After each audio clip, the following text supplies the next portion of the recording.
श्री कृष्णा श्री कृष्णा श्री कृष्णा श्री कृष्णा। गुरुर्ब्रह्मा गुरुर्विष्णुः गुरुर्देवो महेश्वरः गुरुः साक्षात् परं ब्रह्म तस्मै श्री गुरवे नमः। तस्मै श्री गुरवे नमः। सदाशिवसमारम्भां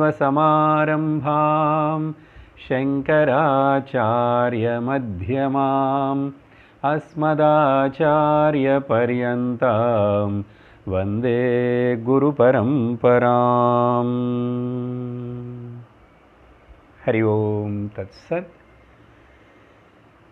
இன்னைக்கு நம்ம விவேக சூடாமணி அப்படின்னு சொல்லப்படுற பிரகரண கிரந்தத்தினை படிக்க ஆரம்பிக்க போகிறோம்.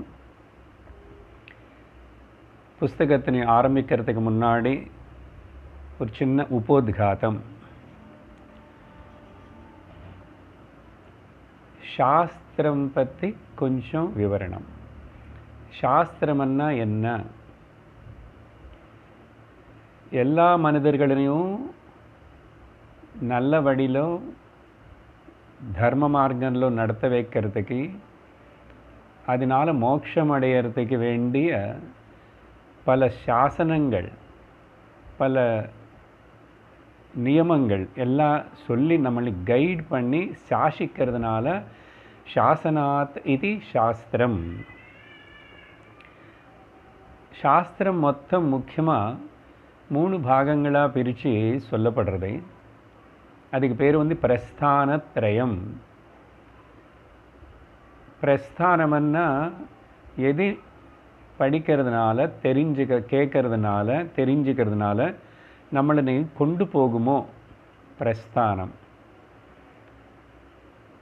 அதில் முதல் ஸ்ருதி பிரஸ்தானம். அப்படின்னா நேராக உபனிஷத்துகளும் வேதத்தில் வர அந்த பாகம், வேத பூர்வ பாகம் கூட சில விஷயங்களை சொல்கிறதை, அந்த ஸ்ருதி நேராக சொல்கிற விஷயத்தை பேர் ஸ்ருதி பிரஸ்தானம். ஆனால் ஸ்ருதியில் சொல்கிற முக்கியமாக இந்த பிரம்ம வித்யா விஷயங்கள் சாதாரணமான இந்த ஆவரேஜ் சாதகனும் மனுஷனால் அதை கிரகிக்க முடியாது. அதோடைய ஆழமான அர்த்தத்தினை புரிஞ்சுக்கிறதுக்கு முன்னாடி நிறைய சாதனைகள் ப்ரிப்பரேஷனும் பண்ண வேண்டியிருக்கு. ஆனால் ஸ்ருதி முக்கியம், ஸ்ருதி தான் ஆதாரம். ஸோ ஸ்ருதி பிரமாணம் ஆர் ஸ்ருதி பிரஸ்தானம். அதுக்கு பிறகு ரெண்டாவது ஸ்மிருதி பிரஸ்தானம். அது பிறகு பல ரிஷிகளினாலையும் பல மகாத்மர்களினாலையும் இல்லை பகவானே அவதாரம் எடுத்துகிட்டு வர சமயத்தில் கிருஷ்ண அவதாரத்தில் சொன்ன அந்த பகவத்கீதையோ இன்னும் பல தர்மசாஸ்திரங்களும் இதெல்லாமே கூட ஸ்மிருதி கிரந்தங்கள். ஸ்ருதி படித்து தெரிஞ்சுக்கிட்டு சத்தியத்தினை உணர்ந்து அது பிறகு அவங்க அந்தந்த காலத்திலோ அந்தந்த மக்களுக்கு எல்லோருக்கும் நிறைய பேருக்கு பெரும்பாலும் புரியறதுக்காக ஸ்ருதியிலோ சொல்லப்பட்ட விஷயத்தினே இன்னும் கொஞ்சம் சுலபமாக ரெண்டாவது மத்தியம அதிகாரிகளுக்கும் அதம அதிகாரிகளுக்கும் புரியறதுக்காக சிலது சொல்லப்படுறது. அது ஸ்மிருதி கிரந்தங்கள். ஸோ ஸ்மிருதி பிரஸ்தானம். அந்த ஸ்மிருதி பிரஸ்தானம் கூட படித்து தெரிஞ்சுக்கிறதுக்கு சிரமந்தான். அந்த அளவுக்கும் தகுதில்லாமல் இருந்தால் இல்லை சமுதாயத்தில் எல்லா வகையான மக்களுக்கும், to the all walks of the people, அவங்களுக்கு எல்லோருக்கும், இல்லைன்னா கிரகஸ்தனுக்கு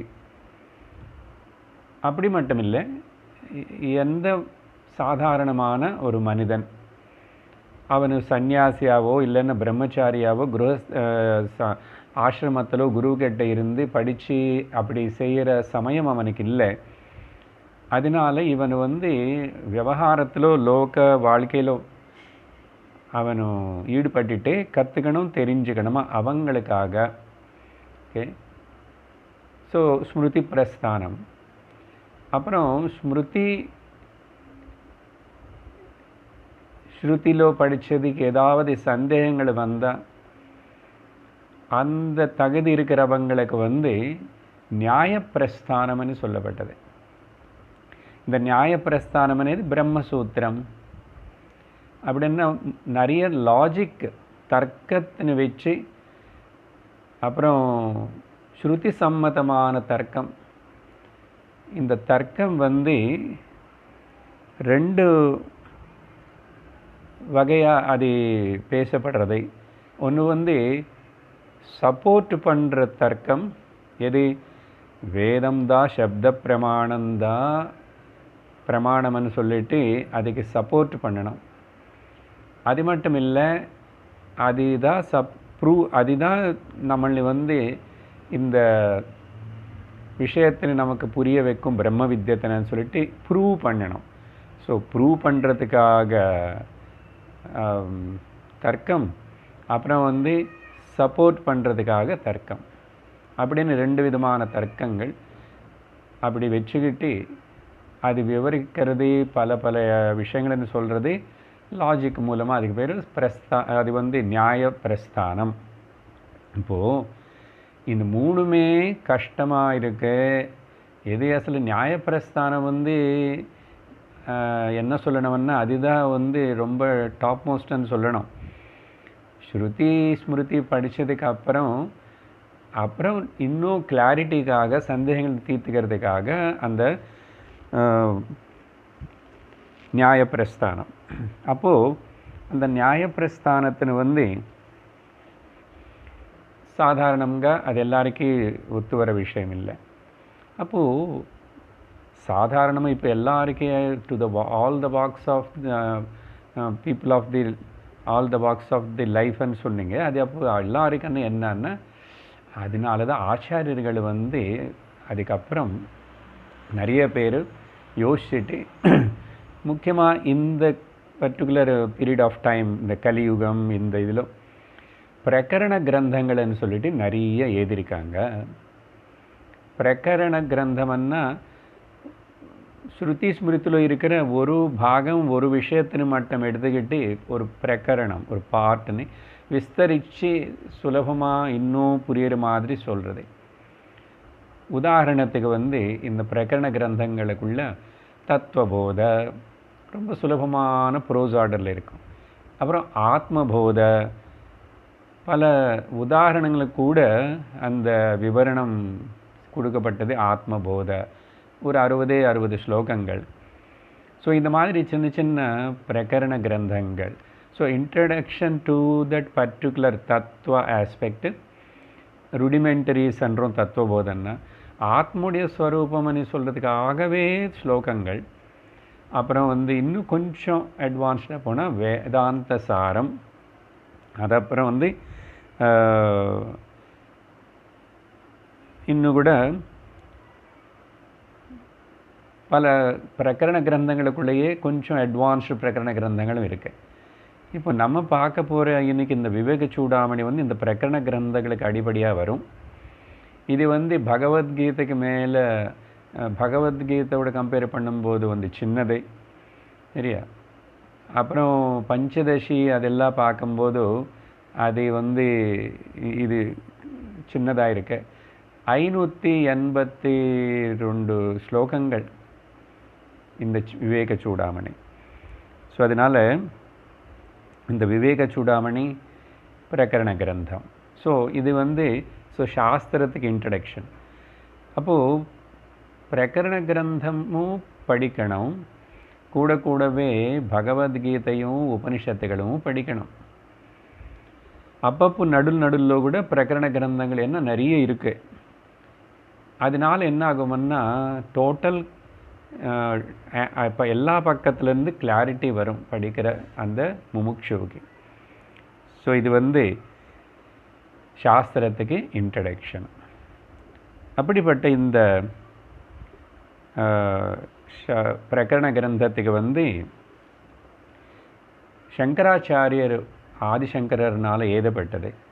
நிறைய பிரகரண கிரந்தங்கள் அவர் எழுதியிருக்காரு.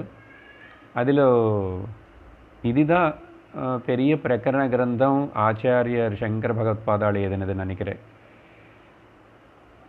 இது மட்டுமே போதும், ஒரு முமுட்சுவுக்கு விவேக சூடாமணி மட்டுமே போதும் அப்படின்னு சொல்கிற ஆச்சாரியர்களோடு இருக்காங்க. ஏன்னா இது வந்து அவ்வளோ அற்புதமான ஒரு படிப்படியாக ஸ்டெப் பை ஸ்டெப்பு ஒரு சின்ன குழந்தை பிடிச்சிக்கிட்டு கை பிடிச்சிக்கிட்டு கொண்டு போகிற மாதிரி. ஆனால் உபனிஷத்துகளில் அசல் எந்த உபனிஷத்தை ஆரம்பிக்கணும், எங்கே ஆரம்பித்தானோ கொஞ்சம் சிரமமாக தான் இருக்கும். அது வந்து கொஞ்சம் அப்படி இப்படி ரேண்டமாக தான் இருக்கும் அந்த உபனிஷத்துக்கூட பாஷை. அதனால் இப்போ பகவத்கீதை எடுத்துக்கிட்டால் அது கூட ஸ்மிருதி கிரந்தமாக இருந்தால் கூட அது ஏதோ அர்ஜுனனுக்காக ஒரு யுத்த சமயத்தில் அந்த சூழ்நிலையிலோ சொல்லி கொடுத்தத மாதிரி. அங்கேயும் நேராக முதல்லையே அந்த சாங்கிய யோகம் ஞானம் பற்றி சொன்னார், அப்படி இருக்கும். ஆனால் பிரகரண கிரந்தம் அதிலும் விவேக சூடாமணி வந்து ரொம்ப ரொம்ப அருமையான ஒரு இனிமையான கம்போசிஷன். அதை படிக்கும்போதே தெரியும். Step by step from the beginning and covers the all the topics of the Vedanta in this 600 slokas. இப்படிப்பட்ட இந்த விவேக சூடாமணி கிரந்தத்துக்கு சங்கர மட்டங்களுக்கு சேர்ந்த ஸ்ருங்கேரி மட்டத்துக்கு சேர்ந்த சந்திரசேகர பாரதி சுவாமிகள் வந்து இதுக்கு பாஷ்யம் எழுதியிருக்கார், காமெண்ட்ரி எழுதியிருக்கார். சம்ஸ்கிருதத்தில் ரொம்ப விஸ்தாரமாக எழுதியிருக்காரு. அவர் அப்படிப்பட்ட ஆச்சாரியர்கள் அவர் சொல்கிறது தான், இந்த விவேக சூடாமணி போதுமே உண்மையான சாதகனுக்கு. அவ்வளவு அதை அதை படித்து திரும்பி படிச்சுக்கிறது. அங்கங்கங்க சந்தேகங்கள் எல்லாமே நீக்கப்படும். நல்ல சுலபமாக விவரித்து வர்ணிக்கப்பட்டது. சரி, அதுக்கப்புறம் விவேகம். இப்போ அந்த புஸ்தகத்துடைய தலைப்புடைய விவரணம் பார்க்குறோம். விவேக சூடாமணி. விவேகம்னா என்ன அப்படின்னு பார்த்தா, விவேகத்தினே 3 ஹெட்டிங்கில் தலைப்பாக நம்ம சொல்லலாம். ஒன்று வந்து விவேக சக்தி, டிஸ்கிரிமினேட் பண்ணக்கூடிய சக்தி. இது எங்கே இருக்கும்? புத்திக்குள்ளே தான் இருக்கும். ஸோ அதனால் அது கண்ணுக்கு காணப்படுமான்னா காணப்படாது. அதனால் சக்தி என்றோம். எனர்ஜி கண்ணுக்கு காணப்படாது இல்லையா? ஸோ விவேக சக்தி. அதுக்கு பிறகு இது எப்போ அவனு அந்த விவேக சக்தி அவனுக்கு வேலை செய்ய தொடங்கிறதோ, அவைலபிளாக இருக்கோ, அப்போது அதனால் செய்யப்படுற காரியங்கள் விவேகஜன்ய காரியம். சரியா? கிரியா, விவேகஜன்ய கிரியா. சரியா? அப்போ அந்த விவேகம் சக்தி இருக்கணும் முதல்ல. அது அப்புறம் செயல்படுத்தணும், கிரியாக மாற்றணும். அதனால் அதுக்கப்புறம் 3வது லெவலில் வந்து விவேகஜன்ய ஞானம். விவேகம்னு சொல்லும் போது இந்த டிஸ்கிரிமினேஷன் வார்த்தை சகஜமாக வெளியில் நம்ம வந்து சில வாட்டி நெகட்டிவாக உபயோகப்படுத்துறது கூட உண்டு. எப்படி? அவனை ரொம்ப டிஸ்கிரிமினேட்டிங் நேச்சர். அப்படி என்ன சொன்னால் பிரித்து பார்ப்பான், வேற்றுமை பார்ப்பான். ஓகே, டிஸ்கிரிமினேட்டிங் மென்டாலிட்டி அப்படின்னு சொல்லிட்டு இந்த குலம் ஜாதி வர்ணங்களை பற்றி பேசும்போதும் நேஷன்ஸுக்கு நடுவில். ஆனால் இங்கே அந்த மாதிரி சொல்லலை. இது யாரை பற்றியும் சொல்லலை. ஒரு மனிதன் அவனுக்குள்ளேயே அவன புத்திலேயே அவனுக்காகவே அவனை உபயோகப்படுத்துகிற இந்த சரீரமும் மனசு காம்ப்ளெக்ஸுன்னு அவனு வாழற இந்த உலகமும் எப்படி வந்துச்சுன்னு ஏதாவது ஈஸ்வரன் இருந்தால் அந்த ஈஸ்வரனை பற்றி. ஸோ இது எல்லாத்தையும் பற்றி கிளியராக தெரிஞ்சுக்கணும். தவிர யாரு கூட எதோட காம்படிஷனும் யாருன்னு குறைச்சி சொல்லி யாருக்காக சம்மந்தம் இல்லை. பியூர்லி சப்ஜெக்டிவ் எனக்காக. ஸோ அப்படிப்பட்ட விவேகந்தான் விவேகம் நம்ம பேசுறது இங்கே, நாட் நார்மல்லி. சரியா? அப்புறம் அடுத்த விஷயம் வந்து இப்போ இந்த 3 விதமான விவேகம் இருக்கு. இந்த விவேகத்தினை இப்போ உபயோகப்படுத்துறதுன்னா லோகத்தில் பலத்துக்கு சயின்டிஸ்ட் உபயோகப்படுத்துகிறான்.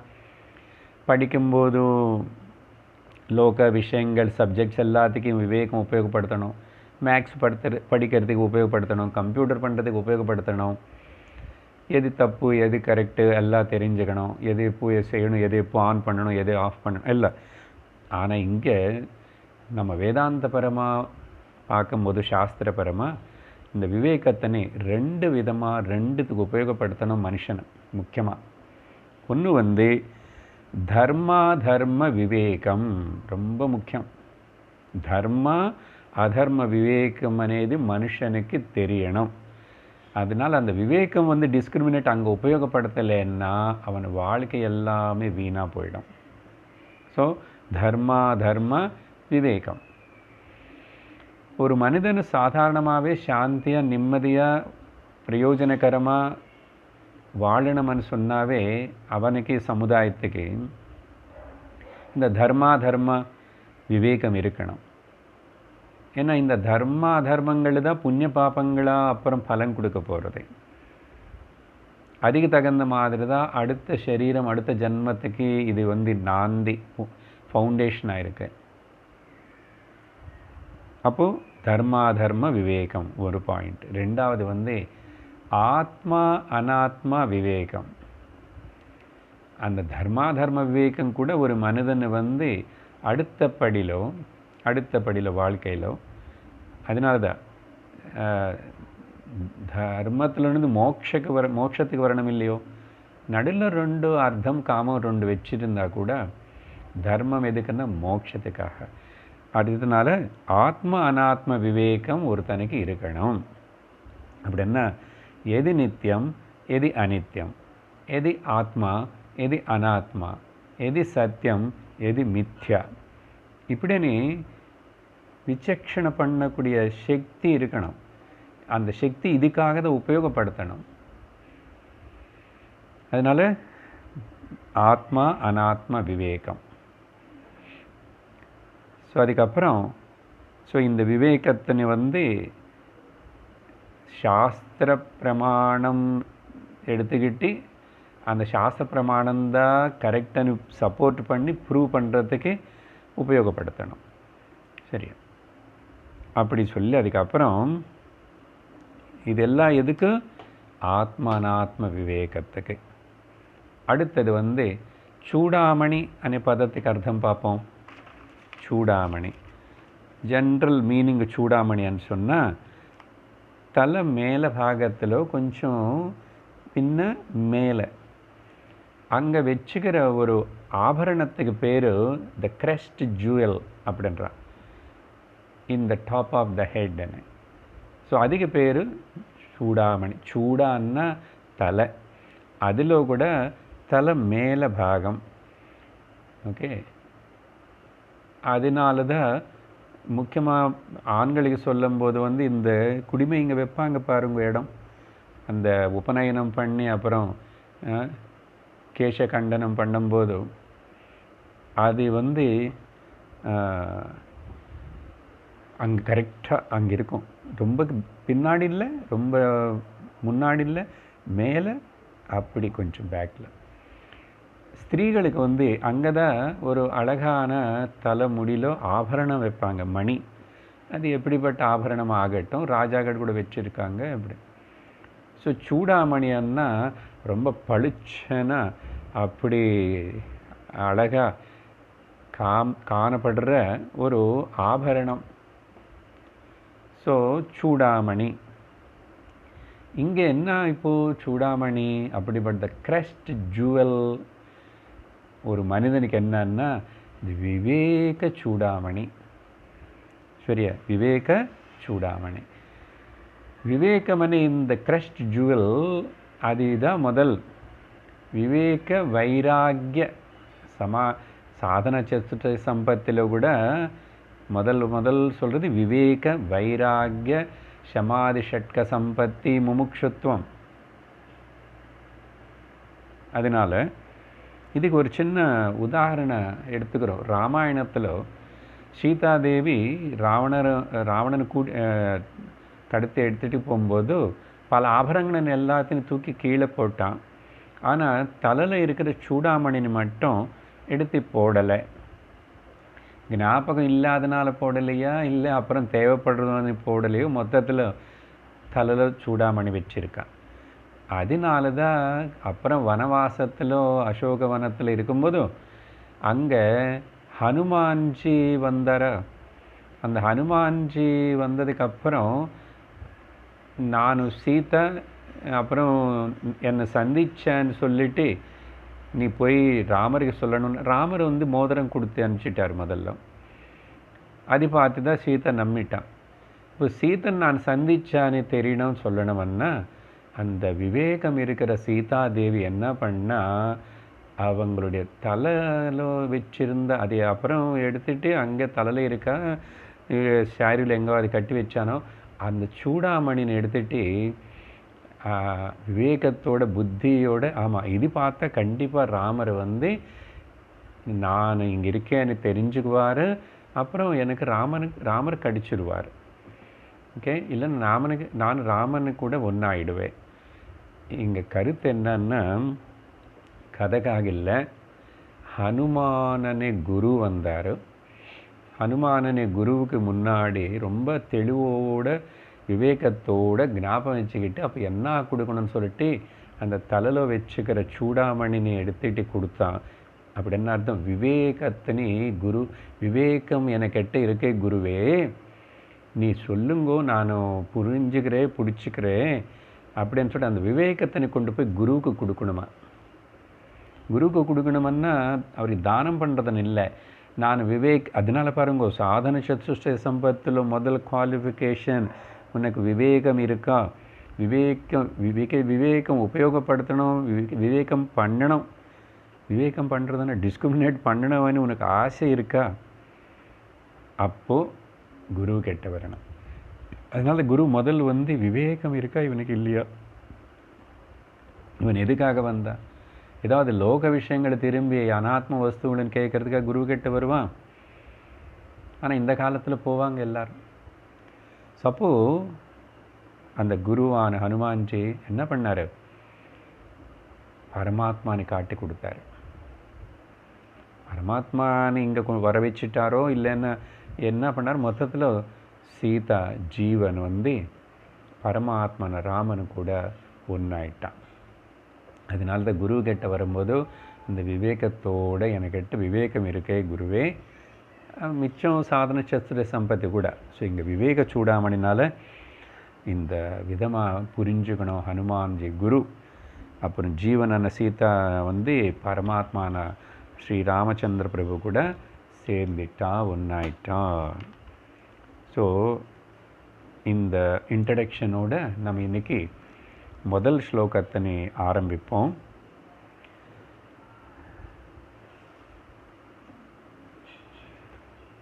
சர்வவேதாந்த சித்தாந்த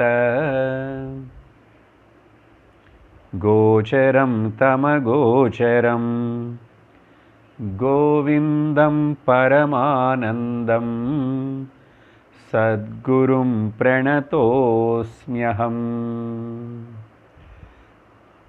முதல் ஸ்லோகம் அழகான மங்களாச்சரண ஸ்லோகம். இன்வோகேஷன் ஸ்லோகா. பொதுவாக இன்வோகேஷன் ஸ்லோகா கடவுளை பற்றி பிரார்த்திக்கிறது உண்டு. எல்லா ஆச்சாரியர்களும் அவங்களுடைய கிரந்தத்தின் ஏதாவது தொடங்கி ஏதும் போதும் இந்த கிரந்தம் முடிக்கிற வரைக்கும் எனக்கு எந்த தடங்களும் வரக்கூடாது, ஆதி பௌத்திக ஆதி தெய்வீக ஆத்தியாத்மிக தடங்கள் எதுவுமே வரக்கூடாது அப்படின்னு சொல்லிட்டு அந்த விக்னங்கள் வராமல் இருக்கிறதுக்காக மங்களாச்சரண ஸ்லோகம், மங்கள ஸ்லோகம்.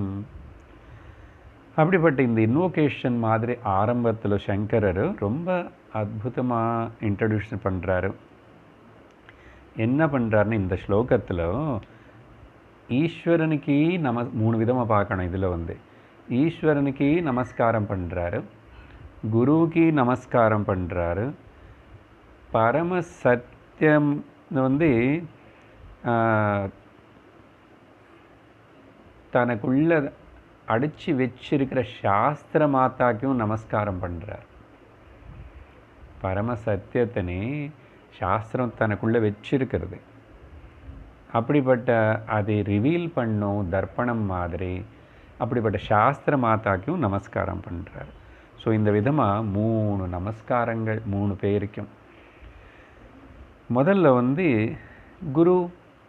குரு தான் ஈஸ்வரனை காட்டுவார். அந்த குரு ஈஸ்வரனை காட்டுறதுக்காக சாஸ்திரத்தை உபயோகப்படுத்துவார். சாஸ்திரம்னு தர்ப்பணம் காட்டி தான் நமக்கு தெரிய வைப்பார். அதனால் குரு நமஸ்காரம். ஸ்லோகமுடைய 2வது வரியில் கடைசி பாகத்தில் பார்த்தீங்கன்னா, பிரணதோஸ்மி பிரணதः அஸ்மி அகம் அகம் பிரணதः அஸ்மி சத்குரும். நான் என்னுடைய சத்குருக்கு நமஸ்காரம் பண்ணுறேன். சத்குரு ஓகே அப்படின்னா சத்துன்னு உணர்ந்த குரு.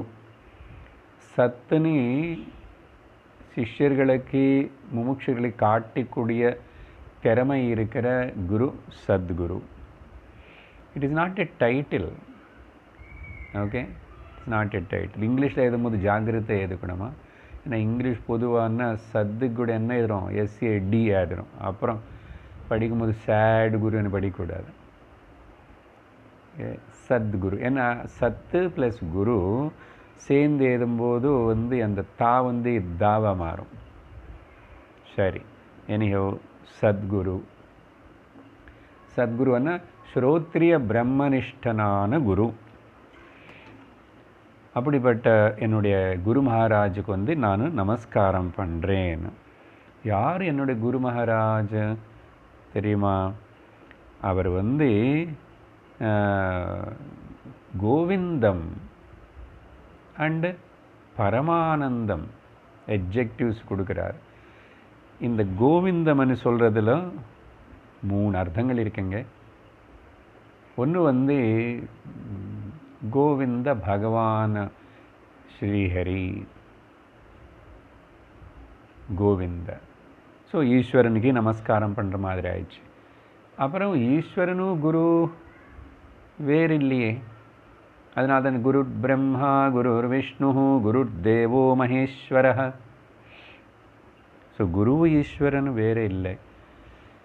சிஷ்யனு உண்மையான அந்த ஸ்ரத்தா பக்தியோடு இருக்கிற சாதன சதுஷ்டய சம்பத்தோடு இருக்கிற சிஷ்யனுக்கு வந்து இந்த குரு சிஷ்ய சம்பந்தம் வந்து அப்படி உணர்வான், தெரியும். ஏன்னா குரு வந்து ஈஸ்வரனே தான், சமானமனு இல்லை. அதனால தான் பரமேஸ்வரனான அந்த கோவிந்தனை அப்புறம் கோயின்சிடென்ட்லி இவருடைய குரு பேர் கூட கோவிந்த பாதாச்சாரியர். பாருங்க அழகா. அதனால அதை எப்படி கம்போஸ் பண்ணார் ஸ்லோகம். கோவிந்தமன்னா to that Govinda it maybe Ishwara பரமாத்மா and my beloved teacher, my respected teacher. So Govindam அவர் என்ன எப்படி இருக்கார், அவருடைய குவாலிஃபிகேஷன் என்ன, எப்பவுமே பரமானந்த ஸ்திதியில் இருப்பார். அப்படின்னா பரமமான ஆனந்தம் பிரம்மானந்தத்தனே அவர் அனுபவிச்சுட்டு இருக்கிறாரோ அவர் அதை அடைஞ்சார். பரமானந்தமான கோவிந்தமான பரமானந்தமான இந்த சத்குருக்கு நானும் நமஸ்காரம் பண்ணுறேன். இந்த குருன்னு வந்து இன்னொன்று வந்து சாஸ்திர மாத்துக்கு நமஸ்காரம் பண்ணாருன்னு சொல்லிட்டோம். கோன்னா உபனிஷத்துகள். அந்த உபனிஷத்துகளில் வந்து சாஸ்திர மாதா. அதனால் என்ன இருக்குது உபனிஷத்துகளுக்குள்ள, என்னுடைய ஸ்வரூப ஞானத்தின்னு எனக்கு தெரிய வைக்கிறதுக்கு அதில் அப்படிப்பட்ட வார்த்தைகள் எல்லாம் வச்சிருக்கிறது உபனிஷத்து. அதனால தான் அந்த சாஸ்திர மாத்தைக்கும் உபனிஷத்துகளுக்கும் நான் நமஸ்காரம் பண்ணுறேன். அப்படின்னு அர்த்தம் என்ன? பிரம்மனுக்கு நமஸ்காரம் பண்ணேன், பிரம்மனுக்கு. ஸோ பிரம்மனாக இருக்கிற முமுக்ஷு ஸ்டூடெண்ட்டு பிரம்மம் தனக்கு தானே நமஸ்காரம் பண்ணிக்கிறாரா, பிரம்ம வித்யக்கு நமஸ்காரம் பண்ணுறாரா, சாஸ்திரத்துக்கு நமஸ்காரம் பண்ணுறாரோ, எல்லாமே அதில் அடங்கியிருக்கு. அப்புறம் இந்த குரு இப்போ சொன்னதெல்லாம் மனசில் வச்சுக்கிட்டேன். சர்வ வேதாந்த சித்தாந்த கோச்சரம். இவர் எப்படி புரிஞ்சுக்கிறது, எப்படி தெரியப்படுவார், எப்படி தெரியப்படுவார்? எது நான் இப்போ மேலே சொன்னது எல்லாமே கோவிந்தனாவது, கோவிந்த பாதாச்சாரிய குருவுடைய பெருமையாவது, அப்புறம் சாஸ்திர மாதாவுடைய பெருமையாவது எப்படி புரியும், எப்படி தெரியப்படும்? கோச்சரம்னா பார்க்கறதுன்னு இங்கே கண்ணுனால் பார்க்க முடியல, ஞான சக்ஷுனால தான் பார்க்கணும், தெரிஞ்சுக்கணும். ஓகே, எப்படின்னா சர்வ வேதாந்த சித்தாந்த, சர்வ வேதாந்தமுடைய சித்தாந்தம் எது இருக்கின்றதோ, the conclusion and the final culmination, அது நமக்கு கேட்டு கேட்டு கேட்டு புரிஞ்சுக்கிட்டாத அப்போது அது ரிவீல் ஆகும். அந்த சத்தியம் ரிவீல் ஆகும். சத்தியம் இந்த எல்லா லெவல்ஸ்லேயும், சாஸ்திர மாத்தத்துக்குள்ளே இருக்கிற சத்தியம், எனக்குள்ள சத்தியம், என குருக்குள்ளே இருக்கிற அந்த சத்தியம் பிரம்மம் எல்லாமே சர்வம் ஏக வஸ்துவா அப்புறம் தெரியப்படுறதுனால சர்வ வேதாந்த சித்தாந்த கோச்சரம். இல்லைன்னா தெரியாத சார், தெரியாது. அதனால் தத்தம் இந்த நான் சொன்ன இது எல்லாமே கூட அகோச்சரம், தம் அகோச்சரம். தென் அப்புறம் அகோச்சரம்னா எப்படி என்னதான் பண்ணுறதுன்னா, அகோச்சரம் பிரத்யக்ஷ பிரமாணங்களுக்கு, அனுமான பிரமாணனுக்கு, உபபத்தி பிரமாணத்துக்கு, உபமான, இந்த பிரமாணங்கள் லோகத்தில் சொன்ன 5 பிரமாணங்கள் எதுனாலையும் இந்திரியங்களுக்குனால மனசுனால் எட்டுற பிரமாணம் அது இல்லை. அதனால தான் அகோச்சரம், அன்அவைலபிள், அன்பர்சீவபிள், அன்காம்ப்ரஹெண்டபிள். அதனால சர்வ வேதாந்த சித்தாந்தத்தினால மட்டும்தான் கோச்சரம். அதனால் சர்வ வேதாந்தங்களுடைய சித்தாந்தம் என்னன்னா, அந்த பரமானந்தமான கோவிந்தனான அந்த பிரம்மன் காட்டி கொடுக்கறது, தெரிவிக்கிறது, உணர வைக்கிறது. அப்படி அழகாக இந்த முதல் ஸ்லோகம் இன்ட்ரடக்ஷனில் இப்படி ஆரம்பிச்சிருக்காரு. கிருணஹதி இதி குரு who teaches.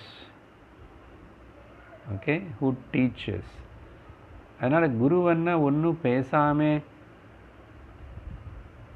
அப்படி இருந்தால், அப்புறம் நம்ம பார்க்காத அவங்கள யாரோ ஃபோட்டோவில் நினச்சிக்கிட்டு, யாரோ சொன்னதை வச்சுக்கிட்டு, இல்லை இமேஜின் பண்ணிக்கிட்டு அப்படி ஒருத்தனை குருவாக பொதுவாக வச்சுக்கூடாது.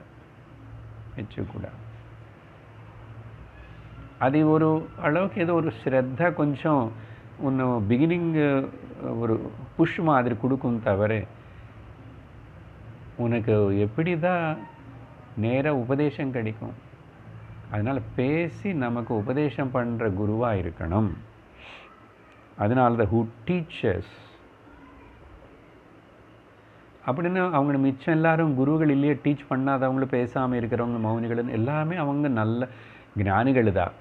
ஆனால் அவங்க எல்லாரும் இந்த இன்னொருத்தர் வழி காட்டுறதுக்காக குருவாக உபயோகப்பட மாட்டாங்க. அவங்களுடைய அனுகிரகம், அவங்களுடைய சாநித்தியத்தினால சில நல்லது நமக்கு நடக்கும். பட்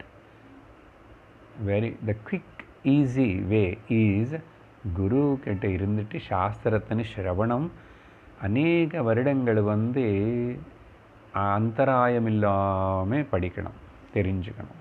அதனால் உபதேசம் தேவை, முக்கியம். அப்படிப்பட்ட குருவினை நமஸ்காரம் பண்ணுறேன் சொல்லிட்டு, அதுக்கப்புறம் இப்போது 2வது ஸ்லோகத்தில் தான் அடுத்தது என்னன்னு பார்க்குறோம்.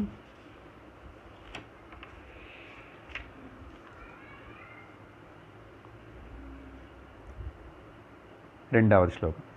ஜந்தூனாம் நரஜன்ம துர்லபம் அதः பும்ஸ்த்வம் ததோ விப்ரதா தஸ்மாத்வைதிக தர்ம மார்கபரதா வித்வத்வமஸ்மாத் பரம் ஆத்மானாத்ம விவேச்சனம் ஸ்வனுபவः பிரம்மாத்மனா संस्थितिः मुक्तिर्नोष्यत जन्मकोटिसुकृतैः पुण्यैर्विना लभ्यते.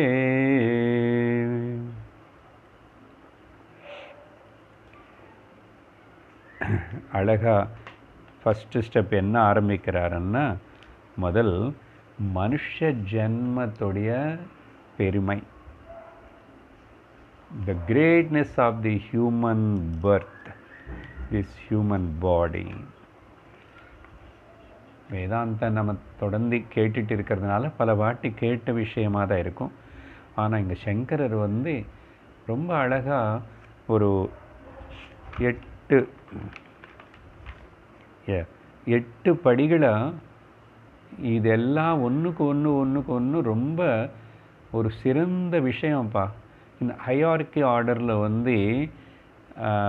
அப்படி வர்ணனம் பண்ணிக்கிட்டே சொல்கிறார். 8 வகையான இந்த கிரேட்னஸ் இது இருந்த ஒரு தனிக்கு there is a possibility of getting the முக்தி அப்படின்றார். ஸோ இப்போ இதில் நம்ம எந்த இடத்துல இருக்கிறோன்னு நமக்கு தெரியும் படித்தா. ஸோ அதனால் முதல் என்ன சொல்கிறாருன்னா, ஒரு மனிதனுக்கு அசலு இந்த ஆத்ம ஞானத்துக்கு இதுக்கு பக்கம் வரணும்னா முதல்ல அவனுடைய ஜன்மத்துடைய பெருமை தெரியணும். அதனால் ஜந்தூனாம் நரஜன்ம துர்லபம், சரியா, 84 லட்சம் வகையான ஜீவராசிகள் இருக்கின்றனது உலகத்தில். அந்த 84 வகையான ஜீவராசிகளுக்குள்ள வகை மனுஷ சரீரம் ஒரு வகை. இது ரொம்ப சிறந்ததாக தேவலோகத்தில் இருக்கிற தேவதர்களே பாராட்டுறாங்க. அப்பா பூலோகத்தில் மனுஷ ஜென்மம் எவ்வளோ நல்லதுன்றாங்களாம் அவங்க. பாகவதத்தில் பார்த்தோம். ஸோ ஜந்துனாம் நரஜன்ம, ஜந்துன்னு கூப்பிடுறார். ஜந்துனானும் ஜாயதீதி ஜந்து, எதெல்லாம் பிறக்கிறதோ ஒரு சரீரம் எடுத்துக்கிறதோ திரும்பி பிறக்கிறதுன்னா இது முன்னாடி இருக்க, இப்போ திரும்பி இந்த சரீரத்தில் பிறந்துச்சு. அதனால் ஜன்மனா ஜாயதீதி ஜந்து. ஸோ இந்த பிறக்கிற இந்த அவங்க எல்லாருக்குள்ள நரஜன்மா, மனுஷ நரஜன்ம துர்லபம். ஓகே, துர்லபம்னா துக்கேன லப்யதே. துக்கேனன்னு என்ன அர்த்தம் இங்கன்னா, ரொம்ப சிரமப்பட்டு தான், ரொம்ப ரேர் அப்படின்னு சொல்கிறது துக்கேனா, வெரி டிஃபிகல்ட் டு கெட். அதனால தான் துர்லபம். இங்கே துர்னா துக்கேனா, ரொம்ப சிரமப்பட்டு. துக்கேனான்னா சொல்கிறார். இப்போ ஸ்லோகம் கடைசியில் தெரியும். லபம் லபதி, துர்லபம் லபம். இந்த ஜீவனாமா இவனை பற்றி இவனுடைய ட்ராவலிங் எப்படிலாம் போய் எப்படி வரானேது இங்கே சொல்லலை, கொஞ்சம் விவரிக்கிறேன். வேறு உபனிஷத்தில் நம்ம பார்த்துருக்கோம். ஜீவனுடைய யாத்திரை, ஒரு சரீரத்துக்குள்ளே ஒரு ஜீவன், ஒரு சட்டில் பாடி சேருறதான்னு சொன்னால், இவன் ஏதோ நல்ல புண்ணியங்கள் எல்லாம் செஞ்சதுனால எல்லாம் ஆயிடுச்சு, மேலே லோக்கங்களோட போய் வந்திருக்கலாம், எல்லாம் இருக்கலாம். இப்போ மனுஷனாக பிறக்கிறதுக்கு இவன் முதல் ஆகாயத்திலோ மேல லோகத்திலோ எங்கோ இருந்துட்டு மேகத்துக்குள்ளே போய் தங்குவான். இதெல்லாம் இந்த ப்ராசஸ். ஓகே, டிஃப்ரெண்ட்டு ஒரு பொருள் இத்தனை யூனிட்ஸ் ஆஃப் தி மிஷன்ஸ் எல்லாத்துக்குள்ளே போய் இந்த அறையிலேருந்து அந்த அறையிலேருந்து போய் வெளியில் வர மாதிரி ஒரு மாருதி கார் தயாராக வெளியில் வரணும்னா எத்தனை யூனிட்ஸ் உள்ள டிபார்ட்மெண்ட்டுக்குள்ளே போய் ஒன்று ஆட் பண்ணி கடைசியில் அது வந்து வெளியில் நிற்கும். அந்த மாதிரி இந்த ஜீவன யாத்திரை மேகத்துக்குள்ளே முதல்ல இவனை போய் தங்க வேண்டியிருக்கு. ஆனால் இந்த சரீரம் இல்லை, அங்கே இந்த சரீரம் இருக்காது. ஓகே, யாத்தனா சரீரம் అనేది ஒன்று இருக்கும். ஸோ சூக்ஷ்ம சரீரம். அதனால தான் மேகத்தில் அதுக்கப்புறம் மேகத்தில் என்ன தான் இருக்கும், அது ஜலம் இருக்கிற மேகமாக இருந்திருக்கணும். அந்த ஜலத்தில் ஒரு சொட்டு தண்ணியில் அவன் இருந்து வருஷமாக மழை பெஞ்சு பெய்யும்போது அந்த இந்த ரெயின் ட்ராப்ஸில் வந்து பூமி மேலே விழணும். பாருங்க, ஜலம் இல்லாத மேகத்தில் இருந்தால் பிரயோஜனம் இல்லை. சரி, மேகத்தில் இருக்கா, ஜலத்தில் மழை தண்ணியில் சொட்டில் விழுந்துட்டான், எங்கே விழணும், பூமி மேலே விழணும்.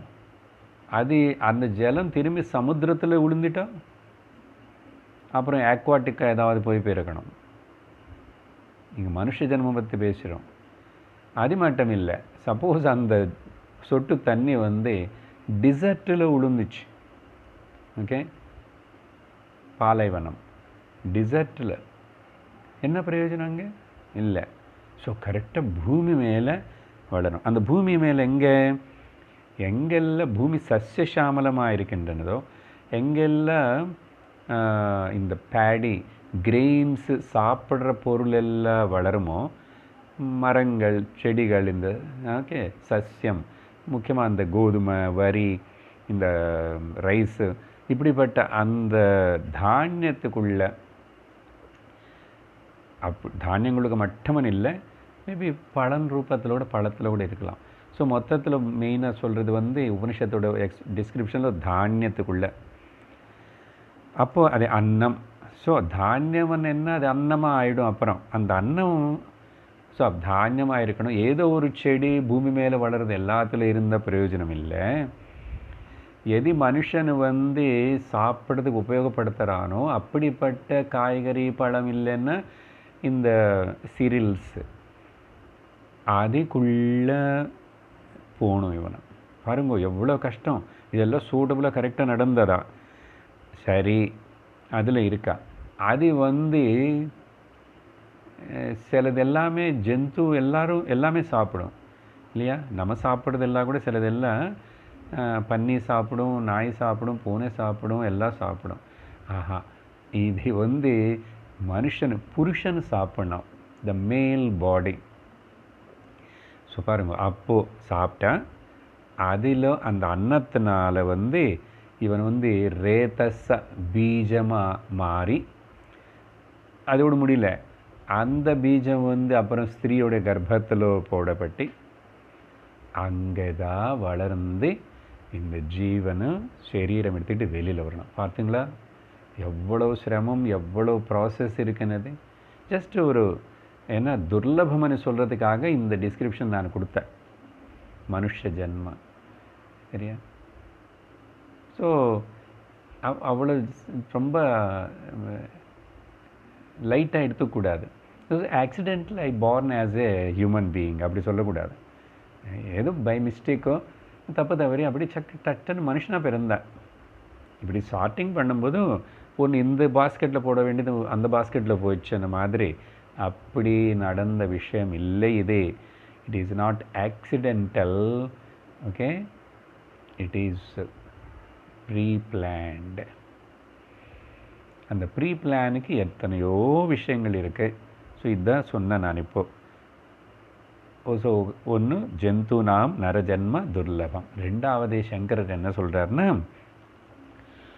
அது சரியப்பா மனுஷனாக பிறந்த லோகத்தில் எத்தனையோ மக்கள் இருக்காங்க, இருந்து லாபம் இல்லை.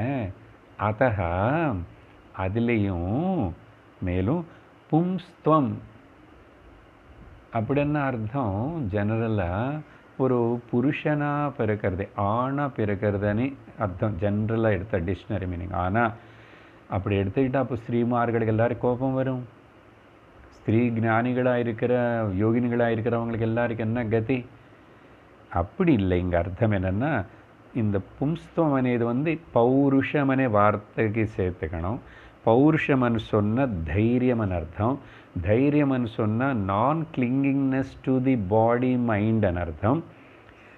அப்புறம் தைரியம்னு ஸ்ட்ராங் అని அர்த்தம். அப்புறம் இமோஷ்னலாக யார் மேலே எது மேலே டிபெண்ட் ஆகாமல் இருக்கிற ஒரு மனப்பாமைக்கு பேர் வந்து பும்ஸ்துவம், பௌருஷம். இந்த விதமாக இந்த கான்டெக்ஸ்டில் இப்படி புரிஞ்சுக்குங்க. அதனால் தப்பாக எதுக்கு சங்கராச்சாரியர் அப்படி பார்ஷலாக சொல்கிறாரா, சாஸ்திரம் அப்படி சொல்கிறதா? புருஷான வார்த்தை சாஸ்திரம் பல இடத்துல பல வாட்டு உபயோகப்படுத்தும். அப்போ என்ன வரும், சாஸ்திரம் வந்து ஜென்ட்ஸ்க்காக தான் பேசியிருக்க. என்ன எத்தனை பேர் ஸ்திரீகள் இருக்காங்க, ஸ்திரீ இல்லாமல் ஜென்ட்ஸ் எப்படி வருவான்? எப்படி வரும்? எங்களுக்கு பிரம்ம ஜானத்துக்கு அதெல்லாம் கிடையாது. இப்படி புரிஞ்சுக்கணும். ஸோ இப்போ நான் சொன்ன இந்த நான் கிளிங்கிங்னஸ், நாட் ஓகே, பாடி சரீரத்துக்கே பற்று வச்சுக்கிட்டு அதில் ஒட்டுக்க இல்லாமல் தைரியமாக இருந்துக்கிறவனா, எமோஷ்னலாக யார் மேலேயும் டிபெண்ட் ஆகாமல் இருக்கிற அப்படிப்பட்ட குணம் இருந்தால் ஸ்திரீ கூட புருஷன்தான். அதனால் இங்கே not because of the body, because of the mental status. So அப்படி ஒரு மனுஷனுக்கு வந்து இப்படிப்பட்ட ஒரு தைரியம், பௌருஷத்துவம், பும்ஸ்துவம் இருந்துச்சுன்னா ஓகே, என்னது அந்த தைரியம், நானும்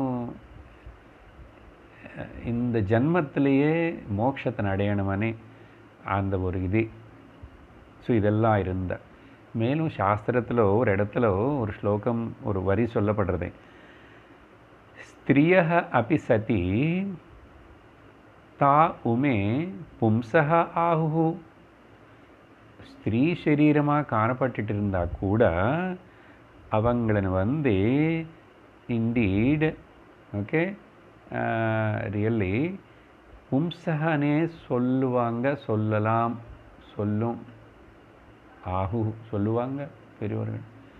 எதெல்லாம் இதோ இப்போ நான் சொன்ன அந்த குவாலிட்டிஸ் எல்லாம் இருக்கணும். அதெல்லாம் அப்படி இருந்தால், அதனால நோ பயாஸ்னஸ், நோ பார்ஷியாலிட்டி, அந்த குணங்கள் சரி. பும்ஸ்துவம் ரெண்டாவது குவாலிட்டி.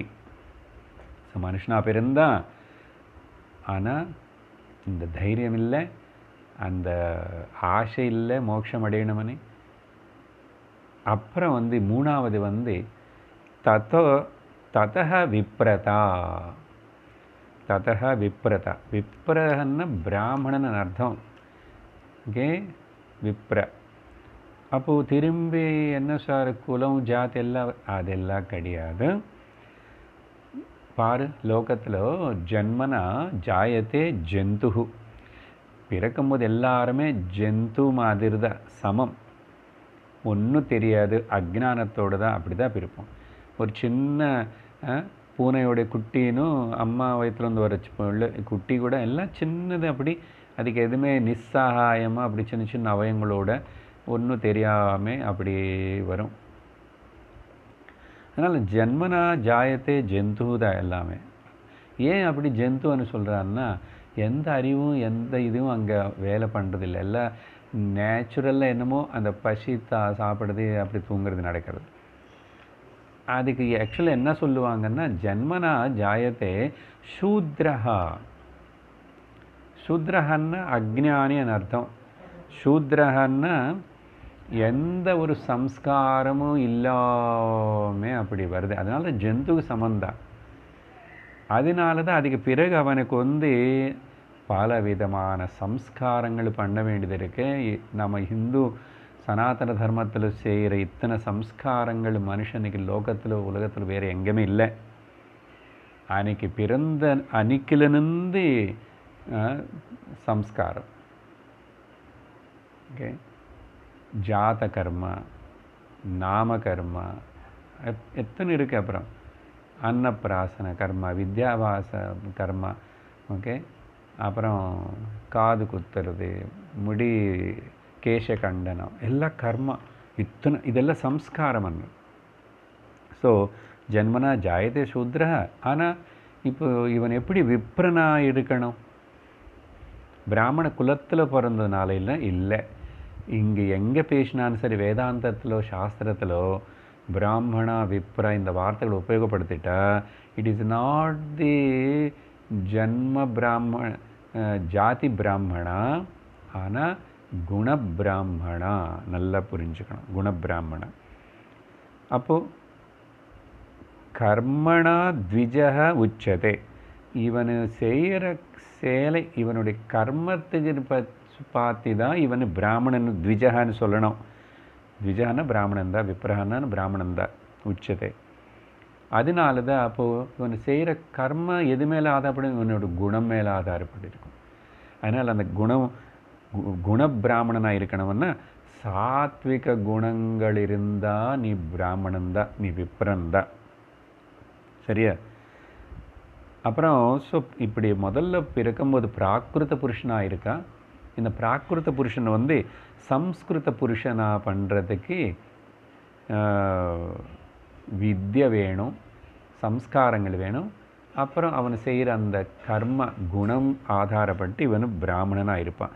ஸோ அதனால் அப்படிப்பட்ட ஒரு சத்வகுணத்தோடு ஒரு மனுஷன் இருக்கணும்னு சொன்னால், ஓகே, இதுக்கு என்ன அடையாளம்னது அடுத்த பாயிண்ட்டுக்கு கனெக்ஷன் ஆகிருக்கும்.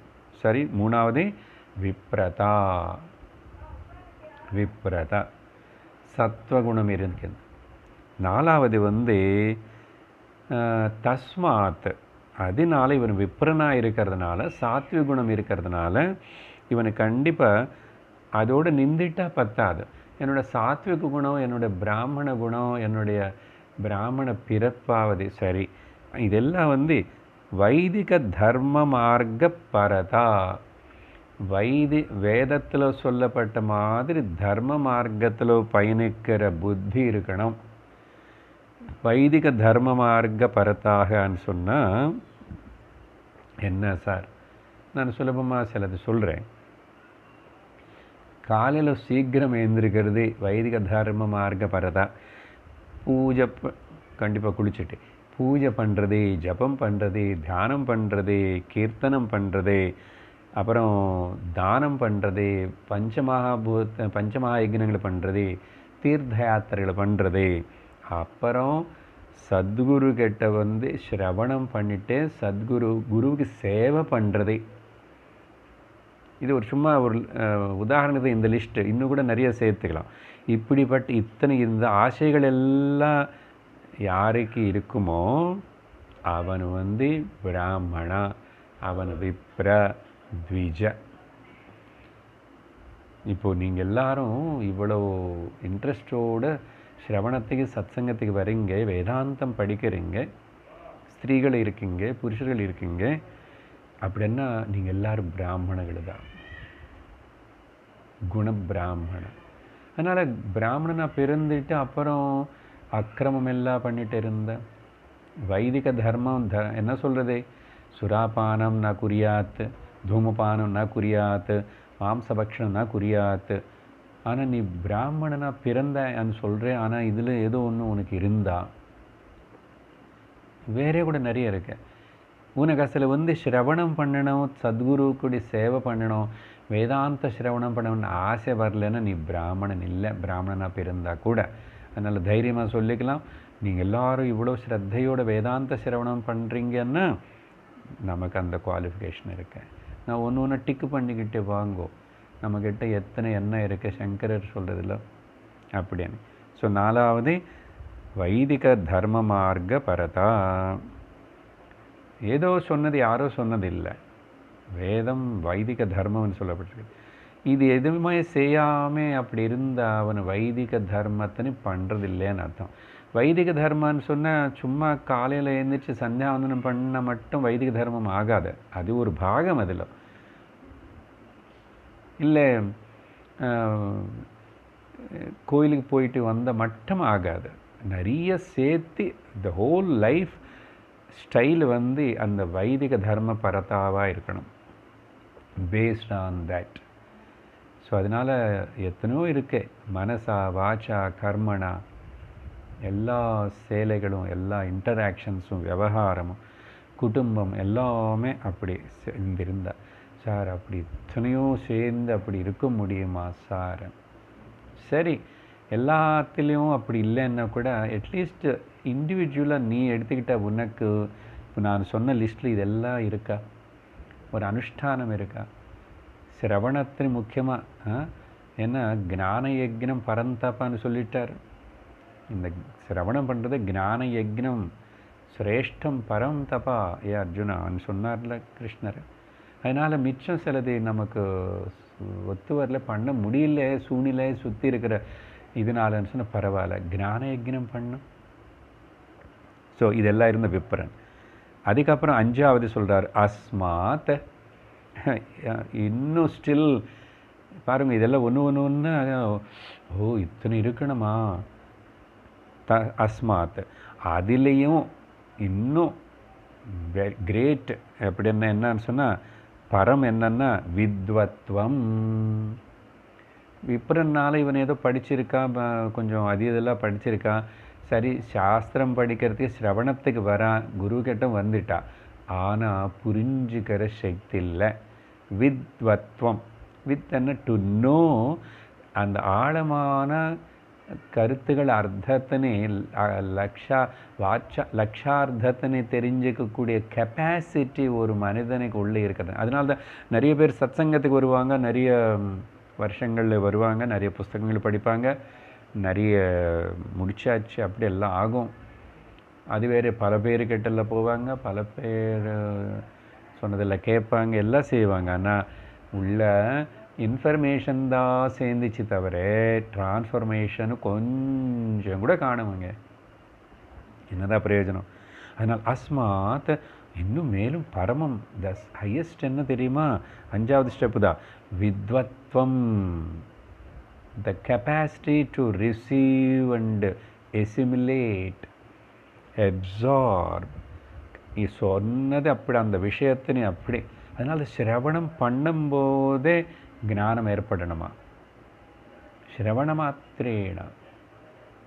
அப்போது எவ்வளவு அந்த வித்வத்வம் இருக்கணும். இங்கே வித்வத்வம்னா வித்வான்கள் எல்லாருக்கும் லோகத்தில் யாராவது ரொம்ப ஸ்காலர்லி, ரொம்ப படித்து பண்டிதர்களாக இருந்தால், அப்புறம் நிறைய பட்டம் வாங்கியிருந்தால் அவங்க எல்லாருமே வித்வத்துகள், வித்வத் சபா அப்படின்னு கூட நடத்துவாங்க. இதெல்லாம் வாதம் விவாதம் பண்ணுறதுக்கு அப்படி இல்லை, பொன்னாடை வாங்கிறதுக்கு பூமாலை வாங்கிறதுக்கு இல்லை, அப்புறம் பத்மஸ்ரீ விருது வாங்கிறதுக்கு இல்லை. To know your own self.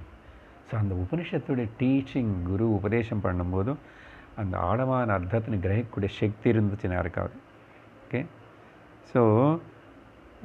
So பிரம்மத்தினை தெரிஞ்சுக்கணும்னு ஆசை இருக்கணும். அப்புறம் அதில் அதான மோட்ச இச்சை இருக்கிறது. ஸோ நிறைய பேருக்கு இதெல்லாமே நல்லா இருக்குது, கொஞ்சம் டைம் பாஸுக்கு நல்லா இருக்குது, மைண்டு கொஞ்சம் ரிலாக்ஸேஷனாக இருக்குது, டென்ஷன் இல்லாமல் இருக்குது. ஏதாவது இங்கே பக்கத்தில் நடக்கிறதுனால வந்துடுது, அதனால புண்ணியம் வருமோ என்னமோ இப்படி நினச்சிக்கணும். சார் பிரம்மன்னு தெரிஞ்சுக்கணும், அந்த பிரம்மன் நானுன்னு தெரிஞ்சுக்கணும், நான் முக்தி அடையணும், மோட்சம் அடையணும், இந்த ஜன்மத்தில் ஆசை இருந்தால் வித்வத்வம். அப்புறம் அடுத்தது 6வது விஷயம் சொல்கிறாரு. சரி, அதான் இந்த வித்வத்வம் பாருங்க, கரெக்டாக ஆர்டராக அரேஞ்ச் பண்ணி சொல்லிடுறாரு. இந்த வித்வத்வம் இப்போ சொன்ன மாதிரி மேடை மேலே ஏறி பட்டிமன்றம் நடத்துறதுக்கோ உபன்யாசம் கொடுக்கறதுக்கோ அடுத்தவங்களுக்கு சொல்லிக் கொடுக்கறதுக்கு மட்டும்தான். ஒரு பிஸ்னஸாக வச்சுக்கிட்டு ஏதோ படிச்சுக்கிட்டா ஏன்னா எல்லா வச்சும் வேதாந்தம் சொல்லி கூட பிஸ்னஸ் பண்ணலாம், வேதாந்த கிளாஸு கூட ஆன்லைனுன்னு சொல்லிட்டு பணம் கலெக்ட் பண்ணலாம், எத்தனை பண்ணலாம், பண்ணுறவங்க இருக்காங்க. ஸ்குவீஸிங் த மணி. அதனால தான் இந்த வேதாந்தம் இப்படியெல்லாம் சொன்ன பணம் கொடுக்க மாட்டாங்கன்னு சொல்லி தான் ஆன்லைன் பூஜை. ஆன்லைன் சுவாமிஜி சொல்கிறார் இப்போ ரீசெண்டாக, ஆன்லைனில் பூஜையா? ஸோ நீ பணம் என்ன ஆன்லைனில் கட்டு, நீ அங்கே ஃபோட்டோ காட்டுவாங்க கேமரா, இன்னும் என்னது இல்லை. ஸோ இந்த மாதிரி ஜஸ்ட்டு மனுஷன் ஏமாற்றிட்டு என்ன இந்த பயந்து இருக்கிற இந்த மனிதர்களிருந்து பணம் கலெக்ட் பண்ணுறதுக்கு ரொம்ப சுலபமான மார்க்கங்கள் அதெல்லாம்.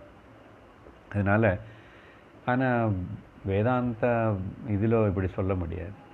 அதே ஒரு ஒர்க் ஷாப் நடத்துகிறோம், ஏதோ வந்து ஸ்ரீவித்யை பற்றி ஒர்க் ஷாப்னு சொன்னால் 2 நாளைக்கு 4000 கொடுத்துட்டு போவாங்க. பலதெல்லாம் இருக்குது லோகத்தில், இப்படி இல்லை ஆத்தியாத்மம் வச்சுட்டு பணம். ஸோ அது இல்லை, ஆத்மானாத்ம விவேச்சனம் இருக்கணும் ஒருத்தனுக்கு. ஐயா எதுக்கு இந்த கதையில் இத்தனை குவாலிட்டிஸ் இருக்கணும், மனுஷனாக பிறந்ததே அது அப்படி இல்லை, இத்தனை 5 சொல்லிட்டோம். இப்போ 6வது விஷயத்தில் ஆத்மா, நான் ஆத்மாவா நான் சரீரமா? சரீரம் வந்து ஒரு பொருள் மாதிரி பார்க்குறானே, நான் பார்க்குற வஸ்து நான் ஆக மாட்டானே, நான் யூஸ் பண்ணுற காரு நான் ஆக மாட்டானே, நான் காரில் உட்காந்துட்டு காரை உபயோகப்படுத்துறதுனால நான் வேறே காரு வேறே அப்படி தெரிஞ்ச அதே விஷயத்தின் இப்போது நான் சரீரத்தை உபயோகப்படுத்துகிறேன், நான் சரீரம் இல்லையே, சரீரம் ஆக முடியாது நான். ஆனால் அதனால்தான் சரீரமுக்கு என்ன நடக்கிறது என்ன ஆகிடுது அதுன்னு சொல்லிட்டு நான் எனக்கு தெரிஞ்சுக்கிறேன். அதே மாதிரி மனசும் நான் உபயோகப்படுத்துகிறேன், நான் மனசு இல்லையே. அப்போ நான் யார்? நான் எங்கேருந்து வந்தேன்? நான் எங்கே போகிறேன்? போகிறது வர்றது யார்? எதுக்காக வந்தேன்? எதுக்காக போகிறேன்? இந்த இருக்கிற கொஞ்ச நாள் என்ன தான் பண்ணணும்? எல்லாம் அப்படி கன்ஃபியூஷன் இருக்கட்டும், பரவாயில்ல. அதில் அந்த கேள்வி வந்து அப்போ தான் I want to discover the truth. என்னதான் சத்தியம்? நான் ஏன் இந்த சரீரம் மனசு செய்கிற சேஷ்டைகளுக்கு எல்லாத்துக்கும், இதில் வர மாற்றங்கள் எல்லாத்துக்கும், இது ஆதாரப்பட்டிருந்த சுற்றி இருக்கிற உலகத்தில் வர மாற்றங்கள் எல்லாத்துக்கும் நான் அடிமையாகி துக்கப்பட்டு திண்டாட வேண்டிய அவசரம் ஏற்படுறதுன்னு சிந்திக்கக்கூடிய சக்தி இருந்து அப்போது ஆத்மா என்ன, இதெல்லாம் சத்தியம்னு ஏதாவது இருக்கா? இப்படிப்பட்ட ஒரு விவேகம் யாருக்காவது இருந்தால் okay, then it's a very very very great. எங்கே வரைக்கும் வந்துட்டோம்? 6வது படிக்கட்ட வந்துட்டோம். அடுத்த வாரம் இன்னும் 2 சொல்லுவார் பகவான், அப்போ அந்த ஸ்லோகம் முடிச்சு விட்றோம். ஓம் பூர்ணமதః பூர்ணமிதம் பூர்ணாத் பூர்ணமுதச்யதே பூர்ணஸ்ய பூர்ணமாதாய பூர்ணமேவாவசிஷ்யதே. ஓம் சாந்தி சாந்தி சாந்தி. ஹரி ஓம் ஸ்ரீ குருப்யோ நமः. ஹரி ஓம். ஹரி ஓம் தத்சத்.